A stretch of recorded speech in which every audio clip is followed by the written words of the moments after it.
নমস্কাৰ ই শ্ৰেণীৰ অন্য এটা ভিডিঅ'লৈ মই তোমালোকক আকৌ এবাৰ স্বাগতম জনাইছো। আজি মই তোমালোকৰ সৈতে আলোচনা কৰিম সমাজ বিজ্ঞানৰ মোৱামৰীয়া গণবিদ্ৰোহ এই অধ্যায়টোৰ দ্বিতীয় খণ্ড পাৰ্ট 2। আজি আমি আলোচনা কৰিম পাৰ্ট 1ত আমি সেইদিনাখন এই অধ্যায়টোৰ পাৰ্ট 1ত আমি সেইদিনাখন আলোচনা কৰিছিলো বিভিন্ন মানে মোৱামৰীয়া বিদ্ৰোহৰ যি উৎপত্তি সেই উৎপত্তিৰ কাৰণ বা মোৱামৰীয়া বিদ্ৰোহ কেনেদৰে এটা গণ অভ্যুত্থান বা মোৱামৰীয়া বিদ্ৰোহৰ সম্পৰ্কে তোমাৰ এটা আভাস দিয়াৰ যত্ন কৰিছিলো। আমি সেইদিনাখন ধৰ্মীয় কাৰণসমূহ আলোচনা কৰিছিলো। আজি আমি মোৱামৰীয়া বিদ্ৰোহৰ অন্তৰালত থকা যিসমূহ আৰ্থ-সামাজিক কাৰণ আছে সেই আৰ্থ-সামাজিক কাৰণসমূহৰ পৰা আমি আলোচনা কৰিম। আহাচোন চাওঁ এই কি আৰ্থ-সামাজিক কাৰণৰ বাবে মোৱামৰীয়া বিদ্ৰোহৰ জন্ম হৈছিলে। মোৱামৰীয়া বিদ্ৰোহৰ কথা সেইদিনাখন মই আলোচনা কৰি থাকোঁতে তেতিয়াও কৈছিলো যে মোৱামৰীয়া বিদ্ৰোহ এটা এদিনীয়া প্ৰক্ৰিয়া নহয়, এটা দীঘলীয়া সময়ৰ খং ক্ষোভৰ বহিঃপ্ৰকাশে আছিলে মোৱামৰীয়া বিদ্ৰোহ, প্ৰজা বিদ্ৰোহ। গতিকে সেই মোৱামৰীয়া বিদ্ৰোহৰ সামাজিক অৱস্থাটো বা এই যি আৰ্থ-সামাজিক কাৰণ সেই বস্তুবোৰ এটা দীঘলীয়া প্ৰক্ৰিয়াৰ মাজেৰে আহিছে বা দীঘলীয়াভাৱে সামাজিক শোষণ বা সামাজিক বিভিন্ন বঞ্চনা লাঞ্ছনাৰ বলি হৈ পানি মানুহৰ মনত এই জমা হৈ থকা ক্ষোভৰ বহিঃপ্ৰকাশ হিচাপে উদ্গীৰণ হিচাপে এই বিদ্ৰোহৰ সৃষ্টি হৈছিলে। গতিকে চাওঁচোন কি সামাজিক অৱস্থা বা পৰিঘটনা ইয়াৰ সৈতে জড়িত হৈ আছে। মোৱামৰীয়াসকলৰ সামাজিক অৱস্থাৰ যোনটো আমি বিশ্লেষণ কৰিম, ইয়াত আমি চাব লাগিব যে অধিকাংশ মোৱামৰীয়া শিষ্য জনজাতীয় আৰু সমাজৰ নিম্নবৰ্গীয় লোক আছিলে। প্ৰথমতে আমি সমাজৰ কথা আলোচনা কৰোঁতে আমি সেই যোনটো আগতে বৰ্ণ প্ৰথা বা হিন্দু বৰ্ণ প্ৰথাত যোনটো হায়াৰ্কি তেওঁলোকে নিৰ্মাণ কৰি দিছে, হায়াৰ্কি মানে যোনটো আমি যদি এটা শ্ৰেণী বুলি চাওঁ, এই ক্ষুদ্ৰসকলক কি কৈছিলো মই সেইদিনাখনো কৈছিলো, ক্ষুদ্ৰসকলক সকলোতকৈ তলত ৰখা হয়। গতিকে সমাজৰ এই ক্ষুদ্ৰ শিষ্যসকল নিম্নবৰ্গৰ যিসমূহ লোক আছিলে সেইসমূহ লোকেই আছিলে মোৱামৰীয়া বা মায়ামৰা সত্ৰৰ শিষ্য, হয়নে? তেওঁলোকে পাইক প্ৰথাৰ অধীনত বাধ্যতামূলক শ্ৰম আগবঢ়াবলৈ বাধ্য আছিলে। এই পাইক প্ৰথানো কি আমি সেই গোটেই কথাখিনি আলোচনা কৰিম। এইখিনি আমাৰ থুলমূলকৈ কি পইণ্ট কেইটা মই তোমালোকক কৈ দিছো। শিষ্যসকলৰ বৃত্তি আছিলে কুমাৰ, কমাৰ, চমাৰ, খনিকৰ আদি। আহোম ৰাজ্যত তেওঁলোকৰ এই ব্যৱহাৰিক নিপুণতাৰ সদব্যৱহাৰ কৰিছিল, কিন্তু শোষণো চলাইছিলে। এই আহোমৰ দিনত থকা পাইক প্ৰথাটোনো কি, সেই কথাটো বুজি পালে আমি এই যে তেওঁলোকৰ ওপৰত শোষণ চলিছিলে সেই কথাখিনি আমি বুজি পাম। গতিকে চাওঁচোন আহা আমি পাইক প্ৰথাটোনো কি। পাইক প্ৰথা হৈছে এটা প্ৰথা য'ত কি আছিলে প্ৰতিজন পুৰুষক পাইক হিচাপে চৰকাৰী কাম কৰিব লগা হৈছিলে। আৰম্ভণিতে 4জন পাইকে এটা গোট গঠন কৰিছিলে। পাইক প্ৰথাটো কি হৈছিলে, পাইক প্ৰথাটো আমি যদি ভালদৰে চাওঁ, পাইক প্ৰথাটো কি হৈছিলে, মোমাই তামুলী বৰবৰাই অনা এটা প্ৰথা আছিলে স্বৰ্গদেউ প্ৰতাপ সিংহৰ দিনত। পাইক প্ৰথাটোত কি আছিলে, আহোম শাসনৰ থকা যিসকল প্ৰজা আছিলে সেই প্ৰজাসকলে কি কৰিব লাগিছিলে, প্ৰতিদিনে তেওঁলোকে এক ধৰণৰ সেৱা আগবঢ়াব লাগিছিলে। এই প্ৰক্ৰিয়াটো আছিলে এনেধৰণৰ, ধৰা তোমালোকৰ ঘৰত সদস্য আছে 4জন, সেই 4জন সদস্যৰ 3জনে গৈ পিনি কি কৰিব লাগিছিলে, প্ৰতিজন পুৰুষক পাইক হিচাপে চৰকাৰী কাম।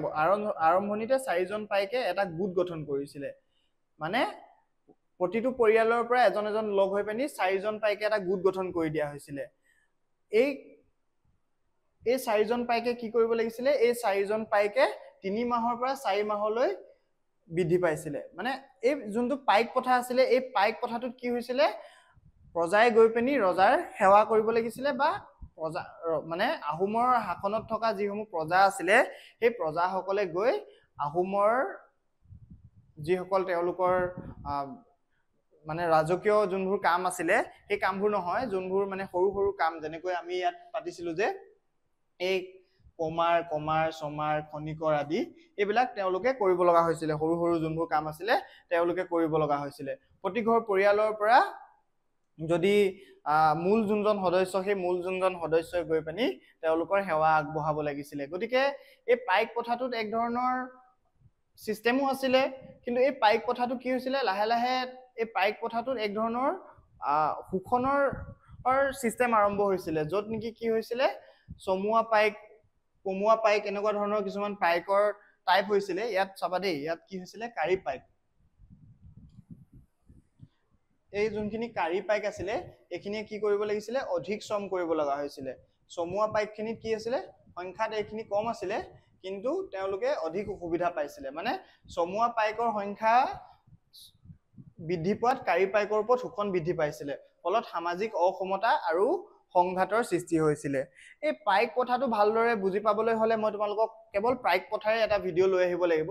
মই পাইক প্ৰথাৰ ওপৰত এটা বিশদ ভিডিঅ' তোমালোকৰ ওচৰলৈ লৈ আহিম, কিন্তু আজি থুলমূলকৈ তোমালোকে বুজি পোৱাকৈ মই কৈ থৈছো যে পাইক প্ৰথা হৈছে এনে এটা প্ৰথা য'ত আহোম ৰাজত্ব কালত সাধাৰণ প্ৰজাই ৰজাঘৰীয়াক সন্তুষ্ট কৰিবৰ বাবে, ৰজাঘৰৰ অনুগত হৈ থাকিবৰ বাবে সেৱা আগবঢ়োৱাৰ যিটো প্ৰথা, সেই প্ৰথাটোকে আমি পাইক প্ৰথা বুলি ক'ব পাৰো। এই পাইক প্ৰথাৰ যোনটো প্ৰথা, সেই প্ৰথাটোত প্ৰথমতে এটা চাৰিজনীয়া গোটৰ আছিলে। চাৰিজনীয়া গোটৰ এটা সদস্যৰ এটা গোটে এটা কাম কৰিব লাগিছিলে, ধৰা আকৌ চাৰিজনীয়া সদস্যৰ এটা গোটে এটা কাম কৰিব লাগিছিলে, তেনেধৰণে এই গোটসমূহ নিৰ্মাণ কৰা হৈছিলে। আমাৰ যে বৰা, শইকীয়া, হাজৰিকা এই উপাধিবোৰ তোমালোকে শুনিছা, এই উপাধিবোৰনো কেনেকৈ আহিলে? এই উপাধিবোৰ এই আহোমৰ যোনটো পাইক প্ৰথা, সেই পাইক প্ৰথাটোৰ পৰাই আহিছিলে।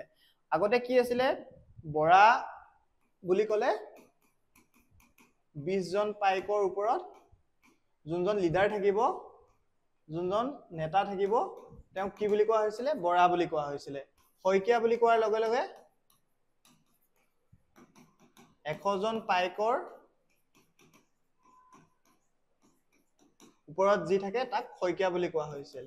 একেদৰে হাজৰিকা বুলি ক'লে 1000 জন পাইকৰ ওপৰত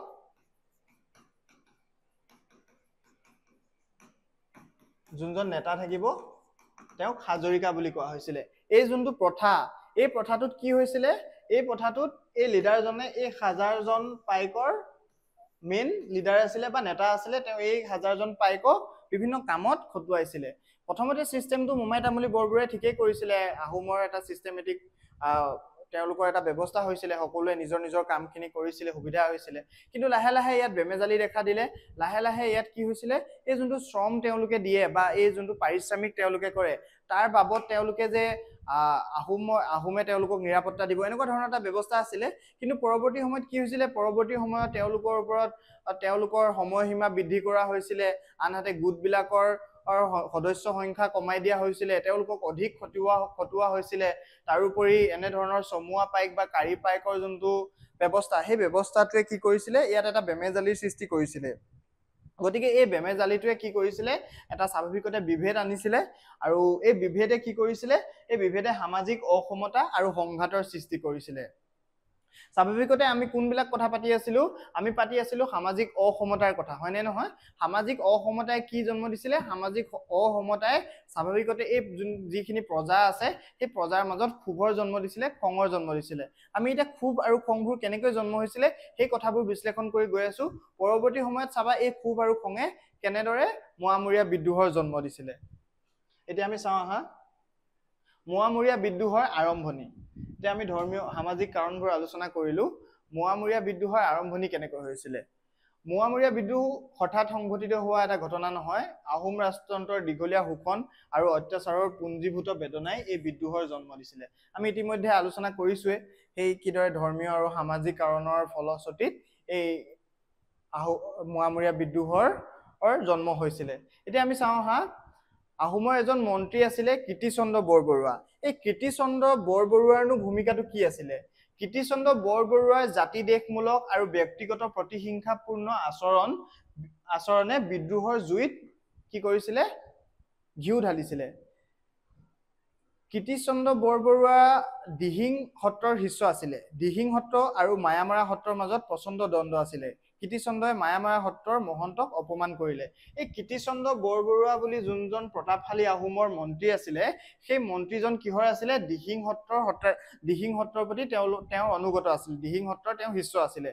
এই দিহিং সত্ৰ আৰু মায়ামৰা সত্ৰ, আমাৰ যোনটো মোৱামৰীয়া সত্ৰ, এই মোৱামৰীয়া আমাৰ যোনটো বিদ্ৰোহ, সেই যিসকল শিষ্যৰ কাৰণে হৈছিলে প্ৰথম আৰম্ভণিতে, সেই সত্ৰটোৰ মাজত এক ধৰণৰ কি আছিলে? সংঘাত আছিলে।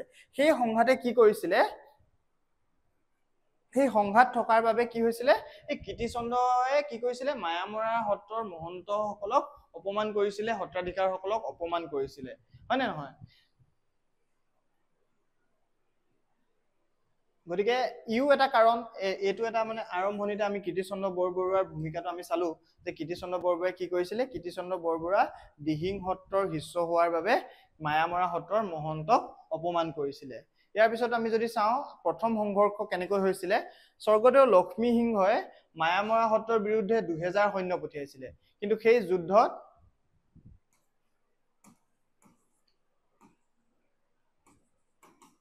আহোম সেনা বাহিনী পৰাজিত হয়। জয়ৰ ফলত বহু নতুন লোক বিদ্ৰোহী দলত যোগ দিয়ে। আহোমৰ স্বৰ্গদেউ লক্ষ্মীসিংহই মায়ামৰা সত্ৰৰ বিৰুদ্ধে 2000 সৈন্য পঠিয়াইছিলে, কিন্তু সেই যুদ্ধত আহোম সেনা বাহিনী পৰাজিত হয়। জয়ৰ ফলত বহু নতুন লোক। আহোমৰ প্ৰতি আক্ৰমণ। লক্ষ্মীসিংহই 14000 সৈন্যৰ এক বৃহৎ সৈন্য বাহিনী বিদ্ৰোহ দমনলৈ পঠিয়ালে। নেতৃত্ব দিলে হৰনাথ ফুকনে, কিন্তু এইবাৰো বিদ্ৰোহীসকলে জয়লাভ কৰিলে। গতিকে এতিয়া আমি বিদ্ৰোহৰ মাজলৈ আহিম।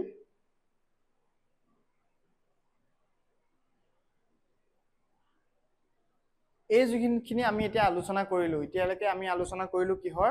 যিবোৰ ধৰ্মীয় কাৰণ, সামাজিক কাৰণ বা সামাজিক দ্বন্দ্ব, ক্ষমতাৰ অপব্যৱহাৰ, এই গোটেই কথাখিনিয়ে লাহে লাহে খং আৰু ক্ষোভত কি কৰিছিলে? মায়ামৰা সত্ৰৰ যিসকল শিষ্য আছিলে তেওঁলোকক এতিয়া চৰম পৰ্যায়লৈ লৈ গৈছিলে। তেওঁলোকৰ মাজত ক্ষোভ জন্ম হৈছিলে। প্ৰথমবাৰৰ বাবে কি হৈছিলে? প্ৰথমবাৰৰ বাবে স্বৰ্গদেউ লক্ষ্মীসিংহ মায়ামৰা সত্ৰৰ বিৰুদ্ধে 2000 সৈন্য পঠিয়াইছিলে, কিন্তু সেই যুদ্ধত বা সেই সংঘৰ্ষত আহোম সেনা বাহিনী পৰাজিত হৈছিলে। জয়ৰ ফলত বহু নতুন লোক বিদ্ৰোহী দলত যোগ দিছিলে। মানে প্ৰথমবাৰ এনেকুৱা হৈছিলে যে কোনো এটা প্ৰজা বিদ্ৰোহে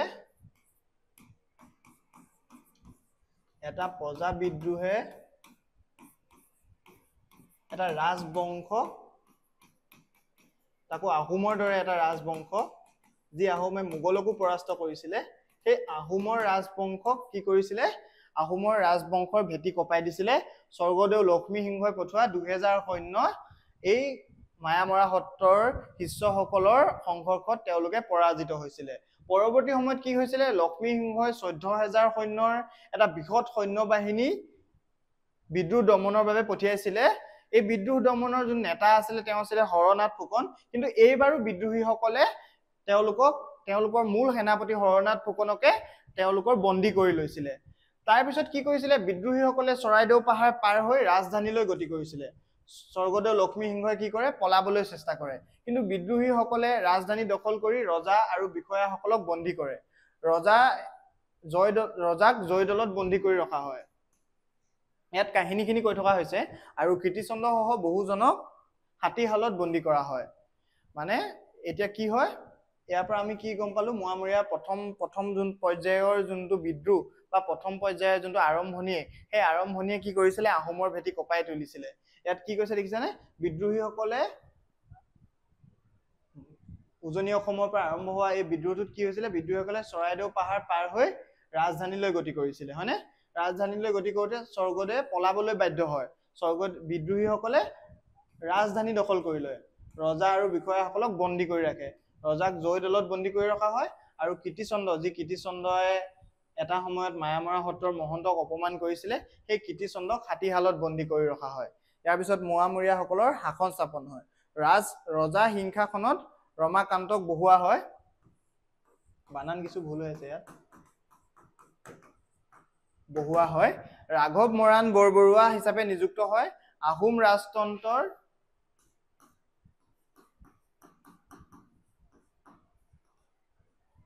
ৰাজতন্ত্ৰৰ গঠন সলনি নকৰি সকলো উচ্চপদ মোৱামৰীয়া হিচাপে নিযুক্ত হয়। মানে ইয়াত কি হৈছে?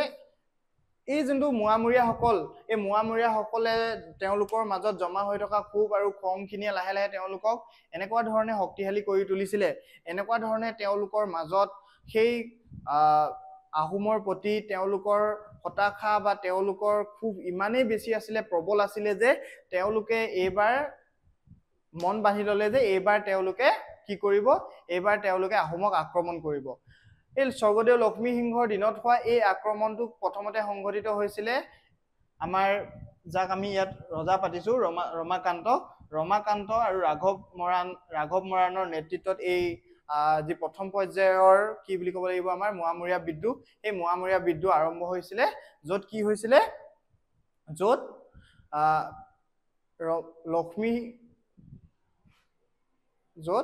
লক্ষ্মী সিংহই পঠোৱা 2000 সৈন্যক পৰাস্ত কৰি পানি আহোম সেনা বাহিনীয়ে আকৌ 14000 সেনা বাহিনী পঠিয়াই সেই 14000 সেনা বাহিনীকো পৰাজিত কৰি কি কৰিছিলে, ৰজা আৰু ৰজাৰ মন্ত্ৰীসকলক বন্দীশালত ৰাখিছিলে। আৰু মোৱামৰীয়াসকলৰ যিসকল নেতা আছিলে, মানে যিসকল বিদ্ৰোহী নেতা আছিলে, সেই বিদ্ৰোহীসকলে এতিয়া কি হৈ পৰিছিলে, বিদ্ৰোহীসকলে মন্ত্ৰিত্বৰ সকলো সিংহাসনৰ সকলো মন্ত্ৰীসভাৰ মন্ত্ৰীপদ তেওঁলোকে গ্ৰহণ কৰিছিলে বা লৈ লৈছিলে। গতিকে আমি প্ৰথম পৰ্যায়ে মোৱামৰীয়া বিদ্ৰোহৰ এই গোটেই ঘটনাখিনি বা কথাখিনি তোমালোকৰ সৈতে বিশ্লেষণ কৰিলো। এতিয়া আহাচোন আমি দ্বিতীয় পৰ্যায় নহয়, প্ৰথম পৰ্যায়ত আৰু কি কি হৈছিলে চাওঁ আহা। আহোম বিষয়াসকলৰ ওপৰত কঠোৰ প্ৰতিশোধ লোৱা হয়। বহু প্ৰজাক জোৰপূৰ্বক মায়ামৰা সত্ৰৰ শিষ্যত্ব গ্ৰহণ কৰিবলৈ বাধ্য কৰা হয়। এই আচৰণেই কম সময়তে জনসাধাৰণক মোৱামৰীয়াৰ বিৰোধী কৰি তোলে। অন্তৰ্দ্বন্দ্ব আৰু পতন। কেৱল 5 মাহৰ ভিতৰত মোৱামৰীয়াসকলৰ মাজত ক্ষমতাক লৈ অন্তৰ্দ্বন্দ্ব আৰম্ভ হয়। আহোম সমৰ্থকসকলে এই সুযোগ গ্ৰহণ কৰে। কুৰংগ নয়নী নামৰ মণিপুৰী কুমাৰীক সহায় লৈ ৰাঘৱ মৰাণক হত্যা কৰা হয়। তাৰ পিছত ৰমাকান্ত সহ অন্য নেতাসকলকো হত্যা কৰি লক্ষ্মী সিংহক পুনৰ সিংহাসনত বহোৱা হয়। এই ঘটনাই মোৱামৰীয়া বিদ্ৰোহৰ প্ৰথম পৰ্যায়ৰ সমাপ্তি সূচায়। গতিকে এই কথাখিনি আমি ভালদৰে তোমালোকৰ সৈতে বিশ্লেষণ কৰিব খুজিছো। আহোম বিষয়াসকলৰ ওপৰত কি কৰা হয়, কঠোৰ প্ৰতিশোধ লোৱা হয়। বহু প্ৰজাক এই যোনটো প্ৰথম পৰ্যায়ৰ বিদ্ৰোহ, এই প্ৰথম পৰ্যায়ৰ বিদ্ৰোহটো কি হৈছিলে, বিফল হৈছিলে। বিফল হোৱাৰ কাৰণটো কি, কাৰণ প্ৰজা মানে এইটো এটা গণ অভ্যুত্থানহে নিশ্চয়কে, হয় নে নহয়? তাত মানে লিডাৰশ্বিপৰ বা নেতৃত্বৰ কিছুমান ফেলিয়াৰ বা বিফলতাই কি কৰিছিলে, এই বিদ্ৰোহটোক জনসাধাৰণৰ যোনটো প্ৰথমতে তেওঁলোকৰ মাজত যোনটো উৎসাহ আছিলে, উদ্দীপনা আছিলে, সেই উদ্দীপনাখিনিক নোহোৱা কৰি তুলিছিলে বা মোৱামৰীয়াসকলৰ বিৰোধী কৰি তুলিছিলে। মোৱামৰীয়াসকলে ক্ষমতাৰ অপব্যৱহাৰ কৰি পিনি বহু লোকৰ ওপৰত, সেই সময়তো প্ৰজা বুলি ক'লে কেৱল মায়ামৰা সত্ৰৰ শিষ্যই নহয়, অন্যান্য সত্ৰ বা সাধাৰণ প্ৰজা আছিলে। গতিকে সেই সাধাৰণ প্ৰজাৰ ওপৰত যেতিয়া এই মোৱামৰীয়াসকলে অত্যাচাৰ চলাবলৈ ল'লে, তেওঁলোকক মোৱামৰীয়া সত্ৰৰ শিষ্যত্ব গ্ৰহণ কৰিবলৈ জোৰ জবৰদস্তি কৰিলে, বলপূৰ্বকভাৱে তেওঁলোকক শিষ্যত্ব দিয়া হ'ল, তেতিয়া কি হ'ল, তেতিয়া সেই জনসাধাৰণে মোৱামৰীয়াৰ বিৰোধী হৈ পৰিলে। কেৱল 5 মাহৰ ভিতৰত মোৱামৰীয়াসকলৰ মাজত ক্ষমতাক লৈ অন্তৰ্দ্বন্দ্ব হয়। এই যে ৰাঘৱ মৰাণ বা ৰমাকান্ত যিসকল আমাৰ নেতা আছিলে, তেওঁলোকৰ মাজত কি হৈছিলে, ক্ষমতাৰ বাবে অন্তৰ্দ্বন্দ্ব আৰম্ভ হৈছিলে। আহোম হৈছে 600 বছৰ ৰাজত্ব কৰা এটা ৰাজ পৰিয়াল, নহয়নে? কিন্তু এইটো হৈছে এটা প্ৰজা বিদ্ৰোহ। এই প্ৰজা বিদ্ৰোহটোত বিফলতা এই কাৰণে আহিলে কাৰণ এইটো এটা চিষ্টেমত হোৱা নাছিলে, এইটো এটা স্বতঃস্ফূৰ্ত বিদ্ৰোহে আছিলে, হয়নে নহয়? গতিকে ইয়াত সেই নেতৃত্বটো নাছিলে। গতিকে সেই নেতৃত্বটো নথকাৰ বাবে স্বাভাৱিকতে এই বিদ্ৰোহটো বিফল হ'ব। গতিকে সেই কথাটোৱে প্ৰথমৰ পৰাই যদি তোমালোকে ভালদৰে লক্ষ্য কৰা, দেখিবা যে সেই লক্ষ্মী সিংহৰ দিনত যে আক্ৰমণ কৰিলে বা মোৱামৰীয়া বিদ্ৰোহৰ প্ৰথম পৰ্যায়ৰ বিদ্ৰোহটো সংঘটিত হ'ল, তাৰপিছত যে সেই তেওঁলোকৰ মাজত যে তেওঁলোকৰ সকলো উচ্চ পদস্থ বিষয়া মোৱামৰীয়াসকলৰ মাজতে লৈ ল'লে, সেই চিষ্টেমটোতে এটা গাফিলতি আমি প্ৰথমতে দেখা পাইছিলো। লাহে লাহে সেই গাফিলতিটোৱে আৰু ভয়ংকৰ ৰূপ ল'বলৈ ল'লে। কুৰংগ নয়নী নামৰ মণিপুৰী কুমাৰীৰ সহায় লৈ ৰাঘৱ মৰাণক হত্যা কৰা হয়। কি কৰা হৈছিলে, ৰাঘৱ মৰাণক আহোমসকলে হত্যা কৰে। তাৰপিছত ৰমাকান্ত সহ অন্য নেতাসকলকো হত্যা কৰি লক্ষ্মী সিংহক পুনৰ সিংহাসনত বহোৱা হয়। এই ঘটনাই মোৱামৰীয়া বিদ্ৰোহৰ প্ৰথম পৰ্যায়ৰ সমাপ্তি সূচায়। এই ঘটনাটো কেনেদৰে হ'ল, কেনেদৰে ৰাঘৱ মৰাণক হত্যা কৰা হ'ল, ৰমাকান্ত সহ অন্য নেতাসকলক হত্যা কৰি লক্ষ্মী সিংহক পুনৰ সিংহাসনত বহোৱা হ'ল, সেই গোটেই কথাখিনি মই তোমালোকৰ সৈতে বিতংভাৱে আলোচনা কৰিম। এটা বিতং ভিডিঅ' লৈ মই তোমালোকৰ মাজলৈ আহিম। আজি তোমালোকক এই থুলমূলকৈ মই এই কাহিনীখিনি কৈ লৈছো, মানে এটা আভাস তোমালোকক দি ল'ব বিচাৰিছো। তাৰপিছত আমি যোনখিনি ভিতৰুৱা কথা কাহিনী, এই কাহিনীবোৰ শুনিম। তোমালোকে এতিয়া ফেক্টছ যোনখিনি আমাৰ, এই ফেক্টছখিনি তোমালোকে চাই যাবা। দ্বিতীয় বিদ্ৰোহ আৰম্ভ হৈছিলে। প্ৰথম আমি গম পালো যে প্ৰথম বিদ্ৰোহটো বিফল হ'ল। আহোম মোৱামৰীয়াসকলৰ যি নেতা আছিলে, সেই নেতাসকলৰ মাজত তেওঁলোকৰ মাজত ক্ষমতাক লৈ দ্বন্দ্ব বা তেওঁলোকৰ যি ক্ষমতাৰ অপব্যৱহাৰ, সেই অপব্যৱহাৰ আৰু তেওঁলোকৰ মাজৰ দ্বন্দ্বই এই বিদ্ৰোহটোক কি কৰিছিলে, দমন কৰিছিলে। আনহাতে ৰাঘৱ মৰাণ আৰু ৰমাকান্তৰ হত্যাৰ লগে এই কুৰংগ নয়নীৰ নেতৃত্বত এই ৰাঘৱ মৰাণ আৰু ৰমাকান্ত সহ অন্য নেতাসকলক যি হত্যা কৰা হ'ল, সেই হত্যাই কি কৰিলে, এই যোনটো আমাৰ মোৱামৰীয়া বিদ্ৰোহ, এই মোৱামৰীয়া বিদ্ৰোহৰ দমন কৰিলে। ইয়াৰ পিছত যদি আমি চাওঁ, প্ৰথম বিদ্ৰোহ দমন হোৱাৰ পিছতো মোৱামৰীয়াসকলৰ মাজত অসন্তোষ আৰু বিদ্ৰোহৰ জুই নীৰৱে জ্বলিয়ে আছিল। লক্ষ্মী সিংহৰ অমানৱীয় কাৰ্যকলাপে সেই জুইকুৰাত পুনৰ ঘিউ ঢালিলে। লক্ষ্মী সিংহই কি কৰিলে, লক্ষ্মী সিংহই কিছুমান ষড়যন্ত্ৰ কৰিলে, যাৰ কাৰণে নেকি এই বিদ্ৰোহে পুনৰ উকমুকাই উঠিলে। গৌৰীনাথ সিংহৰ সময়ৰ ষড়যন্ত্ৰ। লক্ষ্মী সিংহৰ মৃত্যুৰ পিছত তেওঁৰ পুত্ৰ গৌৰীনাথ সিংহৰ ৰাজত্বকালত মোৱামৰীয়াসকলে পুনৰবাৰ ৰজাক হত্যাৰ ষড়যন্ত্ৰ কৰে।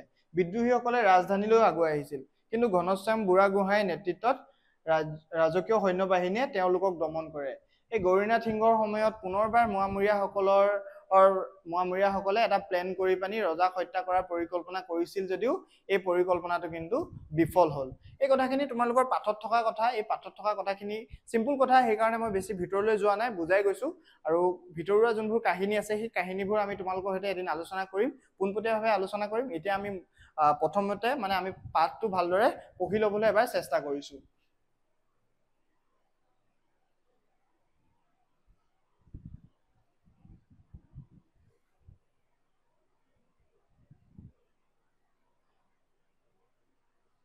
নাহৰখোৱা শইকীয়া আৰু ৰাঘৱ নেওগৰ অপমান।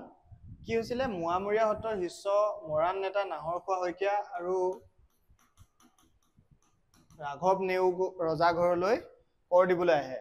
বৰবৰুৱা কীৰ্তিচন্দ্ৰই তেওঁলোকক গালি সপনি দিয়ে, ৰাঘৱ নেওগক চাবুকাঘাত কৰে আৰু নাহৰখোৱাৰ কাণ কাটি পেলায়। এই ঘটনাই কি কৰিছিলে, এই ঘটনাত দুয়ো ক্ষুব্ধ নেতাই আকৌ গুৰুৰ ওচৰলৈ গৈ বিদ্ৰোহৰ অনুমতি বিচাৰে।